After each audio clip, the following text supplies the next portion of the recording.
सुप्रभात बच्चों। आज हम जानेंगे निबंध के बारे में। निबंध गद्य लेखन की एक विधा होती है। ठीक है। निबंध शब्द दो शब्दों से मिलकर बना है, नि जमा में बंध। इसका अर्थ है भली प्रकार से बंधी हुई रचना। ठीक है, ऐसी रचना जो भली प्रकार से बंधी हुई हो, अर्थात वह रचना जो विचार पूर्वक क्रमबद्ध रूप में लिखी गई हो। ठीक है, जिसको विचार से अपने जैसे हमारे मन में विचार आ रहे हैं और उन विचारों को हम क्रमबद्ध रूप से लिखते हैं, तो उस रचना को हम क्या कहते हैं? निबंध कहते हैं। चलिए अब हम इसकी परिभाषा जान लेते हैं। निबंध वह गद्य रचना है जो किसी विषय पर क्रमबद्ध रूप से लिखी गई हो। ठीक है। निबंध के विषय जीवन के सभी क्षेत्र में सफल विचार विमर्श के लिए हमें श्रेष्ठ निबंध लेखन की आवश्यकता होती है। निबंध किसी भी विषय पर लिखा जा सकता है। आज सामाजिक, आर्थिक, राजनीतिक और वैज्ञानिक विषयों पर निबंध लिखे जा रहे हैं। ठीक है। संसार का हर विषय, हर वस्तु, व्यक्ति एवं निबंध का केंद्र होता जा रहा है। देखिए, जीवन के सभी क्षेत्रों में, ठीक है, सफल विचार विमर्श के लिए विचार विमर्श करना एक ऐसा सफल होना चाहिए कि हम अपनी बात को ऐसे कहें जो दूसरे तक, जो भी उसको पढ़ रहा है या सुन रहा है, उस तक हमारी बात एकदम साफ तौर पर पहुँचे, सही उसे समझ में आए जैसा कि हम उसे समझाना चाह रहे हैं। ठीक है। निबंध किसी भी विषय पर लिखा जा सकता है।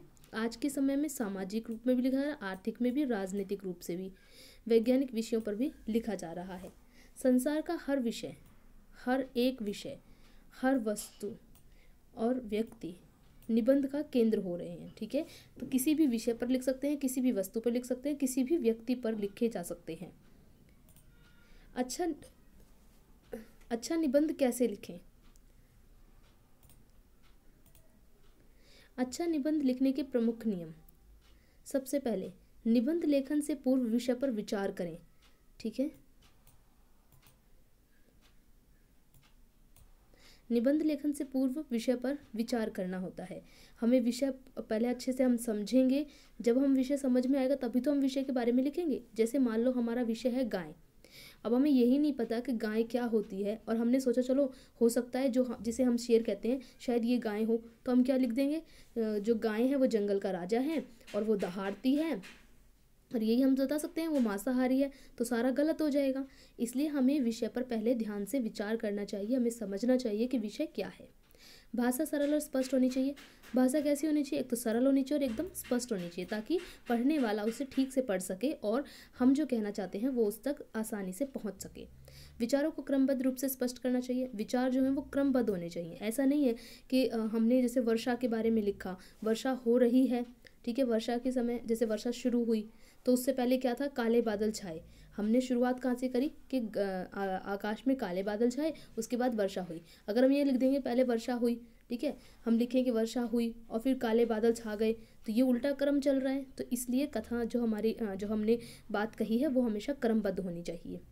विचारों की पुनरावृत्ति से बचना चाहिए। पुनरावृत्ति यानी कि बार बार वही बात दोहरानी नहीं चाहिए। जैसे कि अगर हम बादल की और बरसात के बारे में बात करें तो बार बार ये नहीं है कि काले बादल आए फिर बरसात हुई, फिर काले बादल आए तो बरसात हुई तो हम नहाए, फिर काले बादल आए बरसात हुई फिर हम नहाए, फिर हमें ठंड लग गई।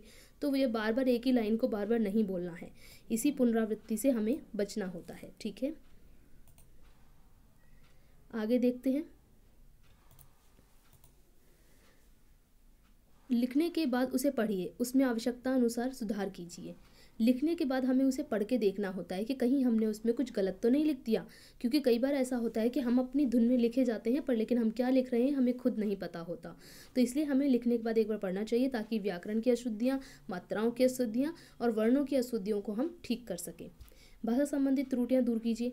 जब हम एक बार उसे पढ़ लेंगे पूरे को तो हमें अपने आप समझ आ जाएगा कि कहाँ पे हमसे गलती हुई है, तो वो भाषा की जो त्रुटियां यानी कमियां जो रह गई हैं उन्हें हम ठीक कर पाएंगे। यदि समय हो तो उसे दोबारा सुंदर सुवाच्य अक्षरों में लिखिए। सुवाच्य मतलब बहुत ही अच्छे अक्षरों में। ठीक है। अगर जैसे हम क्या करते हैं, परीक्षा में हमारे पास समय अवधि कम होती है तो हम जल्दी लिखते हैं, तो उससे हमारा क्या है, राइटिंग बहुत ख़राब हो जाती है। तो लिखावट हमारी ठीक होनी चाहिए।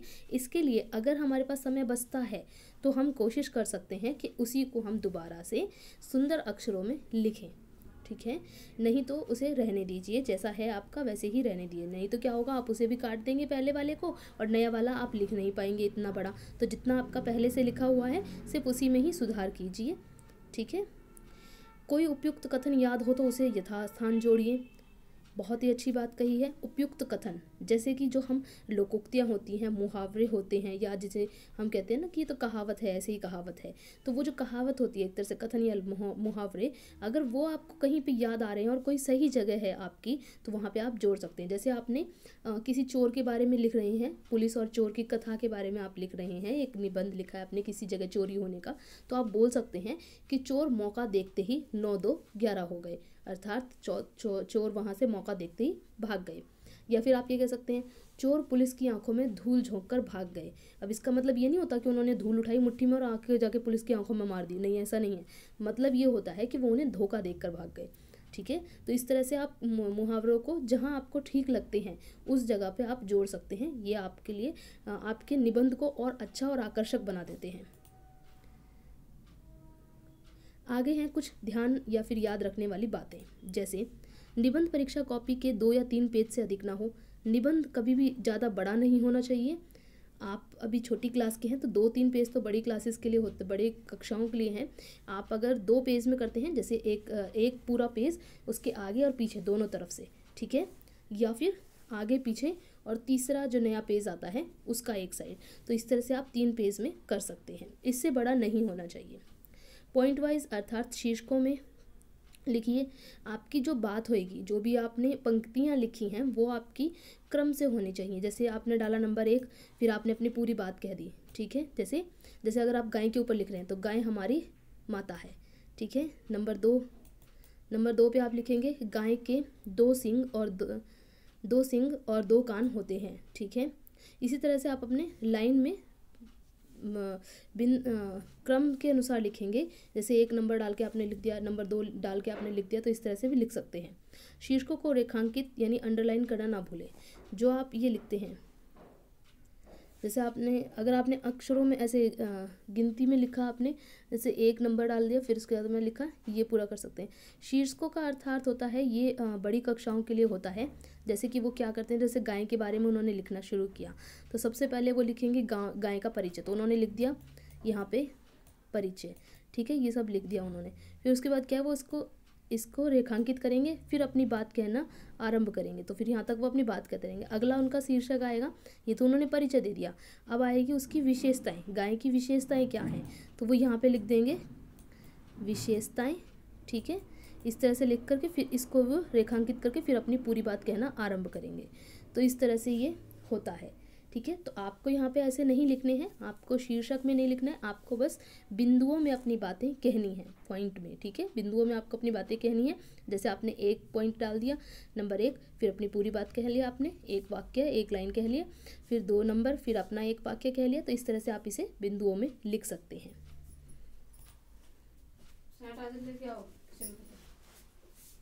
तो ये होता है आपका निबंध। मैंने आपको पूरा निबंध समझा दिया है, तो अब आप इसको आराम से कर सकते हैं। अगर आपको फिर भी समझने में कोई परेशानी होती है तो आप मुझे व्हाट्सएप पे मैसेज करके पूछ सकते हैं।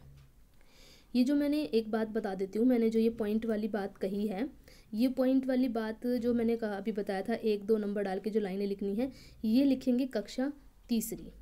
ठीक है, तीसरी कक्षा जो है उसके बच्चे इसमें 1-2 बिंदु करके लिखेंगे। चौथी कक्षा, 5वीं कक्षा, ये पूरा एक वैसे करके लिखेंगे,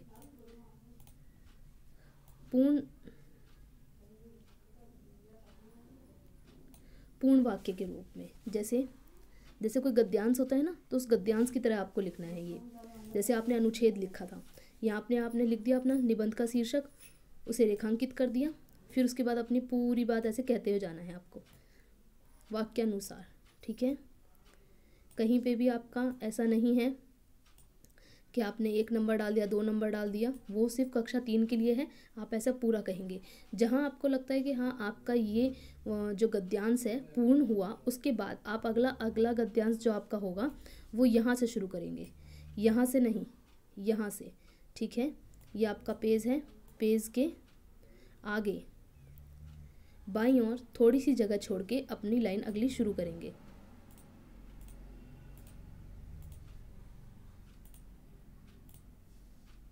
ठीक है, माफ़ करिए, पहली बार इस्तेमाल कर रही हूँ, थोड़ा परेशानी हो रही है मेरे को इसमें, पर आपको समझाने के लिए अच्छे से, ताकि आप समझ सको, उसी के लिए मैं ये सब कर रही हूँ। तो यहाँ से हमने इस तरह से ये अपना लिख दिया पूरा। यहाँ पे ये हमने लिखा। हमें लगता है कि हमारा वाक्य पूर्ण हुआ यहाँ पे, तो हमारा पूरा गद्यांश है वो पूरा हो गया। तो अब हम यहाँ पे अगली लाइन अपनी शुरू करेंगे यहाँ से। ठीक है, इस तरह से। फिर उसके अगली वाली हम आगे से फिर से शुरू कर देंगे इस तरह से। तो ये आपका एक सुंदर और स्वच्छ आपका निबंध तैयार हो जाएगा। तो इस तरह से आप कर सकते हैं कक्षा 4 और कक्षा 5।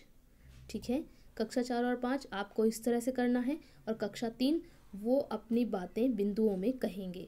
जैसे 1 नंबर डाल दिया, अपनी बात कह दी, 2 नंबर डाल दिया, अपनी बात कह दी, तो इस तरह से कहेंगे वो। ठीक है, अब आपको ये अच्छे से समझ आ गया होगा। अगर अभी भी आपको कोई परेशानी आती है इसको समझने में, तो आप मुझे व्हाट्सएप पे मैसेज करके पूछ सकते हैं।